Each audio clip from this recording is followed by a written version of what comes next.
our Sabbath school class where we're doing Revelation. And this Revelation class, as we've said before, it's going to be a bit different than other Revelation seminars that you might have gone to, because instead of focusing mainly on prophecy and on the many, many different fascinating aspects of Revelation, we're going to focus on having a relationship with Jesus Christ. And that is what the book is really all about. It's God. The word revelation means to reveal. A revelation is a revealing. And in this book, God is trying to reveal himself to us and have a relationship with his people. So we are going to start out this morning with prayer. And Carlos, I'd like to invite you to open this class with a word of prayer for us, please. Father in heaven, we come to you with humbleness, and we ask that you be with us. Give us thy Holy Spirit to open our eyes and open our ears that we may understand thy word, and that we may put these things into practice, and that it be for thy glory forever and ever. Amen. Amen. Thank you so much, Carlos. Okay, today we're going to be talking about a thing that you usually probably don't think of when you think of the book of Revelation. And it's going to be seeing and hearing. And when you think about this, interestingly, when you see what we do from day to day is all governed by what we see and what we hear. And it's important for us to realize that the way that the world impacts us, the way that we are put together, the way God designed us to be in relationship, has very, very much to do with the five senses. So the five senses: seeing, hearing, taste, touch, and smell. Now, Carlos and I were just discussing right before this class started an interesting thing. The most dangerous geography in the entire human body, most of us would think would be below the belt, but it is not. That's right here. This is where, what goes in matters. What we eat, whether we use alcohol, if we abuse drugs, if we abuse food, all of it affects the brain. What we eat and drink is very, very important. Also, what we let come out of this mouth. This little thing right here, the mouth. James talks about the mouth. And he talks about the tongue as being a murder? Rudder. A rudder. The rudder on a ship. And if the rudder isn't going right, the ship goes wild. That's exactly right. So I made this chart this week. I'd like to look at it for just a minute, because it points out here a relationship with Jesus Christ. It really is a choice. And Carlos, when you started to see Marcella, did you spend time with her? Not as much as I wanted to. But as much as you could, right? Yes. Yeah. If you had no time with Marcella, would there have been a relationship? It wouldn't have been not much of a relationship. You can't have a relationship without time with the person, right? Correct. You chose to spend time with her. Yes. Choosing to spend time with God is a choice. We can get up every day and we can just buzz off and do our own thing, or we can pick up a Bible or even get on our knees and pray, but we have to make a choice to have time with him. If you remember last week, we talked about the 10 Commandments, the law of God, and right there in the heart of the law is the fourth commandment. And we wonder, we can understand why we have to reverence God and keep his name holy, why we don't murder, why we don't commit adultery and try and steal other people's things, tell lies. All those kind of make sense. But when you come to the Sabbath, it's hard for us to realize What's the big deal here? Why is that important? Every week, right at the beginning of this series, we determined that every week we're going to talk about time. Because time is God's signature. And God knew that in order to have a relationship, you have to have time with someone. You know that. When you come home from a date and you're talking to a friend and they say, "How was it?" And most of the time you'll say, "Oh, I had such a good time." That's right. Or, "It wasn't a very good time." Yeah. It has to do with time, because time is the milieu that we exist in. And we discussed the other idea too, that it's not quite the same for God. He exists kind of above time. He can move through the past, the present, and the future in ways that we can't now. I'm not so sure that in eternity we won't be able to do that too. But right now, that's not possible. Anyway, time with Jesus Christ is a choice. We have a choice to get down on our knees. We have a choice to turn off the television, the computer, the cell phone, the whole thing. We can sit down and take time with him. We can read a chapter of the Bible, or one of my favorite books in this world is The Desire of Ages. That is such a great book. And it talks about the life of Christ.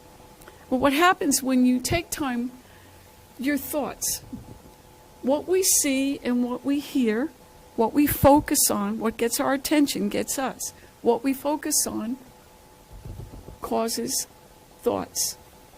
Our thoughts are the things that lead to actions. This chart is not new with me, but I really love this. Our thoughts lead to actions.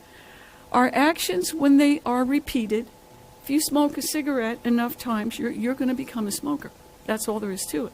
If you curse enough times, you're going to be somebody with bad language. If you eat the wrong food or the right food, that's your diet. It's a habit. Our habits form our character. That's an important thing to think about. Are you a person who has a character that speaks kind words? Do you give people the benefit of the doubt? Good morning. And our character determines our destiny. So this is really important. It goes in a straight line. What we see in here causes thoughts. Our thoughts lead to actions. Actions repeated become habits. Our habits form our character, and our character forms our destiny. I don't know who came up with that, but I thought, wow, that has been a real important thing for me to think about. And one thing I want to say again about time, the Sabbath, I'll never forget one time, one of the pastors that I knew set up on a table 7 pitchers of water.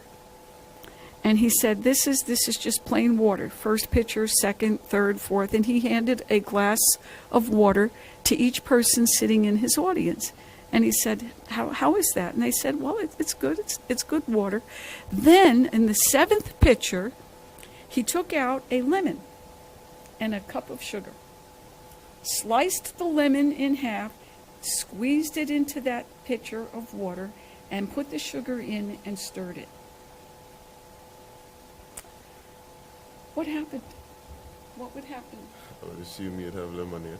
You have lemonade. So is lemonade the same as plain water? No. It's No. not the same as lemonade. Okay. The difference is that he added something that changed it. On the 7th day, God adds his blessing. Carlos, why don't you sit a little forward so people can see you? No, right there. Just turn a little bit so they can see you. Oh. Yeah. No, We have to get your handsome face on screen. Okay. So the Sabbath is time that is blessed. And we like to call it a sanctuary in time because it's a safe place. It's hard to describe that because time, you can't grab it, you can't hold on to it. And that's what makes it very special. Time is God's signature because he's the one in control of time. And we have this space and time right now where we're settling the great controversy this war between Jesus Christ and Lucifer. And it's all based on sin, selfishness, me versus giving and loving other people. It's either selfishness or selflessness. And now we're going through the ABCs of how we have a relationship with God. So, I want to say here, Tevin, I'm going to ask you, when you think about God, what is the picture of him that you see? What does God look like? Funny enough, I remember when I was younger, I used to picture this old man with very long white hair. Like Carlos. I guess so.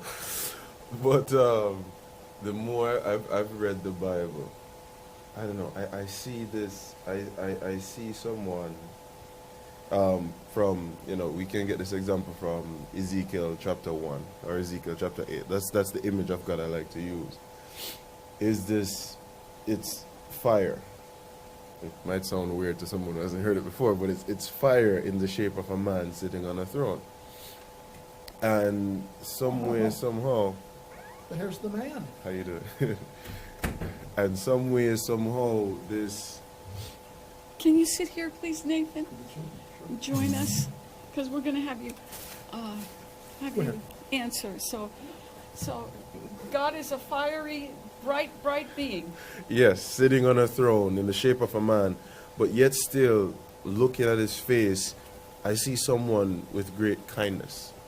So what's more important about God? Is it what he looks like or what he is like? What he is like to me, Yeah. actually. So remember last week we talked about God, and when God walked past Moses, Moses said, "I'd like to see you." And God said, "Okay, stand over here in the cleft of a rock." And he said, he passed by and he let Moses see the back of him. And as he passed by, he said, the Lord, abundant in goodness, gracious, merciful, long-suffering. These were the things that God wanted Moses to see about him. The looks really don't matter. How God looks, if we get focused on the looks, we forget that it's not what God looks like, because Jesus didn't look, he wasn't even as handsome as most of the people around him. It said there was nothing in him to be desired, as Isaiah 53. It's just no comeliness in him. Thank you, Tevin. It's just, that is not the point. It is who he is, not what he looks like. So this is important when we think about God, because God's church has the great gift and the great responsibility of portraying God to the rest of the world. And how would we do that? They're looking and they're watching. Is it as much about what we look like or what we do? Nathan, what do you think on that one? It's as Jaja Gabor said, it's not how you feel, it's how you look, and I look marvelous. but that's the opposite of where we are. It's what's in our hearts. That's exactly. She got it backwards, I think. That's a very, yes, absolutely. So It's very powerful that we're talking about seeing and hearing today, and we're talking about you brought up the point of what God looks like. And I think personally, the word God in the English language is one of the most unuseful word we have. The most why? unuseful word we have. Why? Because if I were to ask you and you and you, if I were to give my definition and ask you, when you go out in the world, everyone seems to have a different understanding of God. Right. You listen to them long enough. I once listened to a pastor, and he said he likes to speak to his atheist friends and ask them who God is. And when they finish with their description, he's like, you know what? I must be atheist too, because I don't believe in that either. So it's indeed important that we focus more so on who God is in terms of his character, in terms of we as professed Christians exemplifying that character instead of getting bogged down on physical features. Yes. Carlos? Well, how I see God is how he reveals himself to me. And he's very personal. He wants to be personal. My God, Jesus, is very loving, very kind, Yes. very sensitive, and his great feelings inside, and he can have his feelings hurt very easily, as we can get our feelings hurt. And his very great mind. Do you And- think when God has his feelings hurt, does he take it personally? Just your He opinion. doesn't really take it personal, no. It just hurts him. And it doesn't allow him to draw close to him, to us. We're not allowing him to draw to us through our actions because he gets his feelings hurt. I'm going to disagree with you. I think he takes it very personally because he came down in person. It's just my feeling. Well, yeah, but he's not taking it personal where he's Against going to, us. hold it against us. He is hurt by it, but he is merciful. He wants us to understand and to see Yes. what we're not seeing. And if we were able to see this, we would draw closer to him. And I want to And ask maybe a we- question here. This is something you just brought up. Thank you, Kevin. This is something you brought up that I think is really important. When Jesus called Isaiah chapter 6, and then he repeated this when he was speaking to the disciples on earth, he said, well did the prophet Isaiah speak of you when he said, seeing you will not see, and hearing you will not hear, lest you see with your eyes and hear with your ears and be converted in your heart. Was he saying he didn't want them? What was he to hear or see? Why did he put it that way? What do you think about that? Why did he? You know, if I can go on a little tangent, I want to answer your question. The first thing I wanted to say is, I was reading a book this week. It's called Atomic Habits. Atomic habits, yes. In it, and I loved how you brought up habits here and how it leads to our destiny. And in the book, chapter 6, there is this talk on how we live in a very super stimulated world. Yes. And I read where he said he did studies and he found out that we have 11 million nerve receptors in our brains. 11 million. Guess how many of those receptors are for vision? For vision, Yes, I would say 6 million, 10 million. 10 million. Yeah. Well, 10 Wow. out of 11 million of our receptors, sensory receptors, are reserved for sight. So this is all about and that is a choice. That's something I want to focus on again and again. What we see, we really can choose. That's a thing that's hard in this world. I think it's every day it's harder and harder because the technology in this world makes it so that you're bombarded from the minute you open your eyes in the morning until probably a half hour after you go to bed. You can't. Amen. You tell us about the metaverse. Before I get to the metaverse, I wanted to answer your question. Now. So, if everything that we do, how we act, how we react to society is heavily based on what we see, Yes. then I can sort of understand why Jesus saying, in seeing they do not see.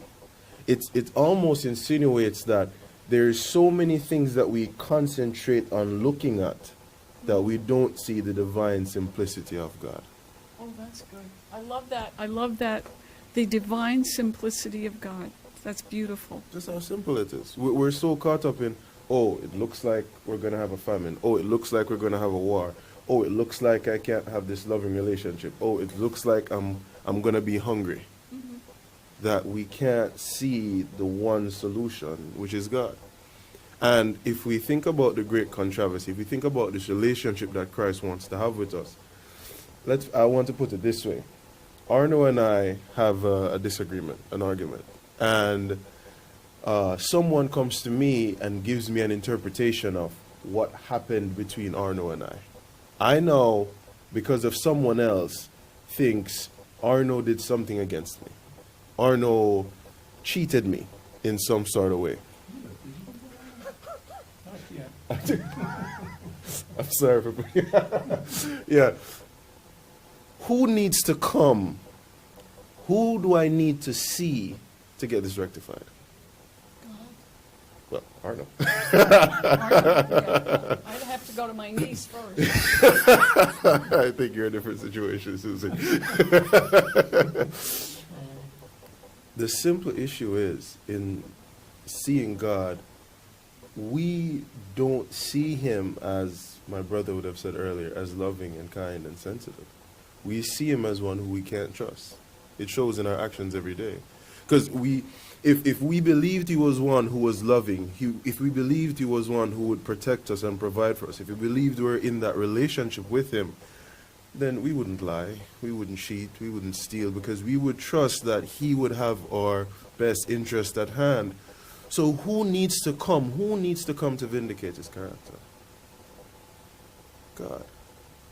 And when Jesus came, that was, to me, the embodiment of now being able to see and now being able to hear the simple truth, which is love.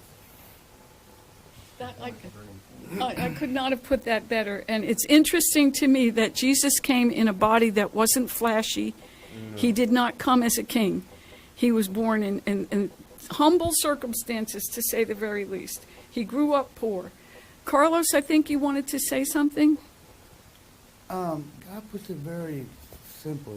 He can say a lot with very few words. And he says, be still. And we don't take the time to be still enough to be still and pay attention to God for a moment. Because his voice didn't come in like it did, he was showing, which prophet was it? Was it Elijah?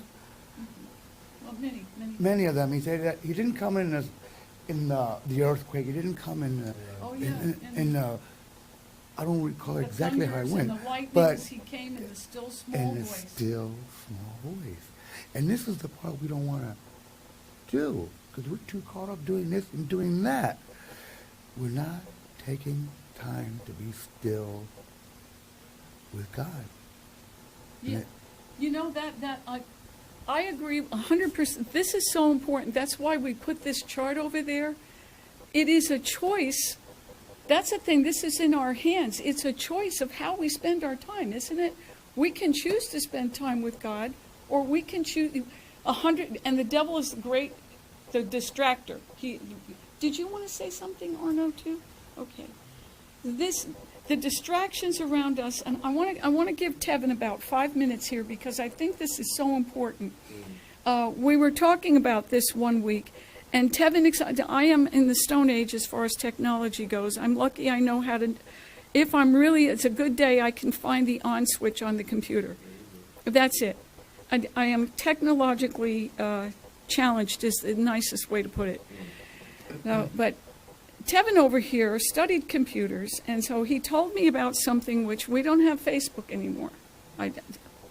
You probably all know that, but I didn't know that. And now there's something called the Metaverse. Okay, I'm going to let Tevin talk to you about this for a minute. This is all about seeing and hearing, and how the devil has this whole thing. Well, I'd first like to say that Susan actually sent me a photo yesterday in a text message, so I'm proud of you for that one. I don't think you're that much into this, Stone Age. You're coming. You've made some tools from rocks and so on and so forth. You've developed the wheel and fire. You got it, Susan. But the Metaverse. I've been sitting here trying to find the best way to explain it. Think about soon, maybe. But I really wanted to get the groundwork for it, the best way to explain it. So I thought of three different things. I can think of someone intoxicated, maybe someone who's on some form of psychedelics, and how they would comment on how they see the world in more colors. There's a heightened sense of hearing. Or their reality is somewhat different from you and I. Maybe someone who is drunk, instead of seeing one head, they see two. So you would be seeing one head, but they're seeing two. Furthermore, another one, maybe a bit off, but imagine someone wearing a dark tinted sunglasses, a pink tinted sunglasses. They don't see the colors we see. It's slightly different. Now imagine all of that, but in a digital form. I can't. You don't want to? I can't. Imagine the ability to put something over your face, a goggles almost, and your eyes are this far away from a screen, and Like this. there you go. Perfect. Yeah. That is the metaverse experience right there. And Now, what I'm looking in here, there's a whole different world in there. there's a right? world in there, and that world can be anything you want it to be. Absolutely anything. Do you want to go skiing? Put that on your face. Let me do it again. I'd be skiing right now. So everyone else here would be doing Bible study, but in my experience, I would be skiing. Yeah, it's that real on that metaverse. It's that real, and there's many developments being made to Elon Musk now has something called Neuralink, and it's very small electrodes that can go into your brain, and if you imagine it, every one of our senses is just an electrical impulse that goes to a specific part of your brain. So if you have some electrode that can go to that specific part of your brain, and let's say I'm on the metaverse and I see the ocean, I just need to tickle the part of my brain that would give me that salty smelling water. If I touch something, it's just a bunch of nerve endings sending electric signals to my brain that, oh, you've sent something with your sense of touch.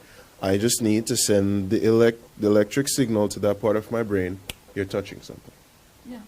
So it'll be there'd be so many layers of being submerged into the experience, this reality of me being in this metaverse, that the technology, I'd be not surprised if in the next 5 to 10 years we have the technology to, I'm skiing and I physically feel cold. Yeah. I want to say here, just for a second, when we discussed this a few weeks ago in our Sabbath school class, Carol is not here today, but Carol told us about when she had, her son was put that viewfinder or whatever it is on her for the virtual reality is what it's called. VR, virtual reality. He put that instrument on her face, and she was underwater all of a sudden, and a whale came up to her.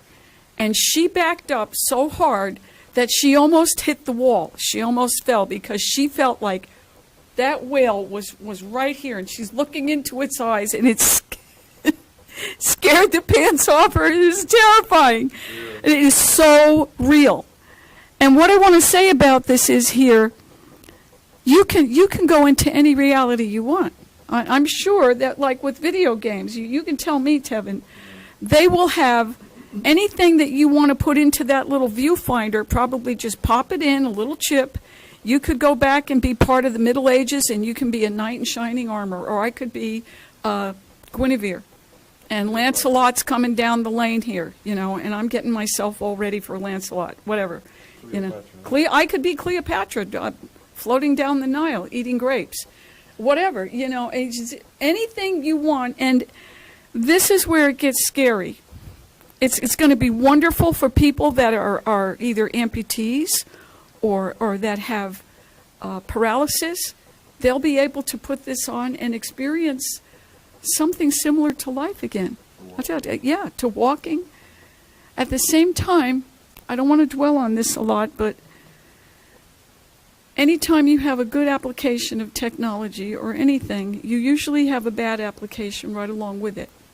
So if you think about people who have cultivated in their mind ideas about how to kill people in war, how to form armies and what to do with those formations. If you had generals planning attacks and how they could visualize it and see, oh, that we need this, this, and this. If you have a child molester, and I'm just going to leave it right there, because that gets really hard. You can imagine anything and let it come to life, and the good applications are going to be wonderful. But what we're talking about today here is seeing and hearing. I'm going to give this back to Tevin for another moment. Yes, that is indeed true. There is a lot of darkness in the world, but I do hope that the church will be the forefront in looking at the renewed applications. You have people who might be physically disabled to come to church. You have people all over the world who maybe in their geographical location can't find a sense of community, but through the metaverse, they'll be able to find a sense of community with us and worship with us, and we can reach people in maybe China, Russia, where there's even blocks on you, unable to physically enter these locations. Yes. They will be with us and worshiping with us in spirit and in that truth. would be possible on the Metaverse? Of course it'll be possible on the Metaverse. That is the whole point, where you're going into the office, and the office is you're still in your pajamas, but you have on your best suit in your face, and you're in the office speaking. So it enables a lot of commerce. But the point that I think we're trying to make here is seeing and hearing. It goes directly back to, in seeing they do not see, and in hearing they do not hear, where if we are not ready for this, if we don't understand that, people will be able to create their own realities. And everyone that we're speaking to today will acknowledge that they seem to want a sense of escape. And we try to find it in so many ways. And if there's 10 million receptors for sight, imagine having all of those charged with the most sensory experience you've ever had, fulfilling your dreams. Wow. And then life becomes very dull. A regular life becomes very dull. It's black and white. Yeah, it's black and white, even blurry black and white. When I was a child, we had these TVs that would buzz and fuzz, and you could barely see, but you could hear. Yeah. So it's a huge difference. The struggle with that world, though, is that reality becomes whatever you want to make it. And what you choose to see is what you see. And Satan knows that. And that's what he did basically with the angels that he fooled, is he presented them with an alternate reality that was not true, but it's taken God millennials to try to show that his path was not the right path, and that it so ultimately it's a very exciting time, it's a scary time, and it's a time that will rapidly bring this world to a close. Oh, I could not agree more. This is something that we... Life on steroids. Life on steroids, and there's no breathing room, is there? I mean, it's just, it comes at you so quickly. There's always 24. I remember when I was a young girl, so okay, well, now we're going to know that I'm 73 because this is back in the Stone Age, right? Back in the 1950s. I remember sitting at the TV in the morning, and I'm waiting for it to come on, and all of a sudden there'd be this peacock. You remember? And it was in black and white. This is no colored feathers, just, kind of brown, gray, beige, whatever. And I don't know. CBS, NBC, there was only 3 channels, ABC, NBC, CBS, that was it. The end, Yeah, anyway. CBS is the eye. Okay, we're not going to go down those roads, Carlos. Anyway, the point was that, and then at night you would have, the television would turn off. Hey, can you imagine? There was no TV at night, and they would have this. I think they even played the national anthem, and dun dun dun dun dun dun, and good night, And they were like, okay, I guess it's time to go to bed. There was actually a bedtime. There was a time when the world shut down. And we don't have that anymore. Our children do not understand a world where there's breathing room, where there are margins. I think most kids, if you took them out into the country, unless they've been raised in the country, if you take them out into the country and you sit down and you have a picnic and you leave their cell phone at home, which right there you're going to have a little war in your hands, right? You leave the cell phone at home and you bring these kids out and you sit down in a meadow and we're going to have a picnic. Well, 100 years ago, that would have been a day from heaven for children. They would have loved it. A delight, yeah. Nowadays, you're going to get like, when are we going home? This is so boring. It's stupid. It's hard to be in nature because nature is subtle, it's soft, it's quiet. The big thing we wanted to bring out today is that the reason Jesus said, seeing they do not see and hearing they don't hear, is because it is a choice. And they chose not to see a God who came not as somebody grand and glorious to deliver them from the Romans, but he came as a humble servant. And he told his disciples, you remember the disciples, right, the 3.5 years are marching around trying to figure out who's going to be the CEO and the CFO, who's going to be Secretary of State, you know, who's going to be the Vice President, yeah, who's going to run the cabinet, the whole thing, you know. And Jesus kept saying, you're not there yet. It's okay. When you are converted, when did Jesus say that to Peter? When you are converted. When did he say that? Before the crucifixion. It was on the way to the Passover. The night before he died, right? It's John 13, ends up and he says, all of you will be offended with me tonight. Before the cock crows 3 times, Peter, you're going to deny me. And he said, no, no, no, no. And then the very next verse, there's no chapter and verse break there between John 13 and 14 in the original document. As soon as he says to Peter, you will deny me, then he says, but don't let your heart be troubled. Let not your heart be troubled. You believe in God. Believe in me too. In my Father's house, there's so many rooms. I'm going to prepare a place for you, that where I am, I'm going to come back and get you. And it's that beautiful invitation, not only to be with someone whose kindness is everlasting, but to be like him, to treat other people that way. I can't do that for me. I've tried, and I'm not even going to hand the microphone to Arno, because we are not going to give him the floor to tell you how difficult it is to live with Susan, you know, who's always on this roller coaster all the time, you know. And he's at home, and I just come up with all these ideas, and he's just like, let's talk about that again tomorrow, Susan, because tomorrow I'm going to be on a whole new different tear, you know. God love him, he's patient.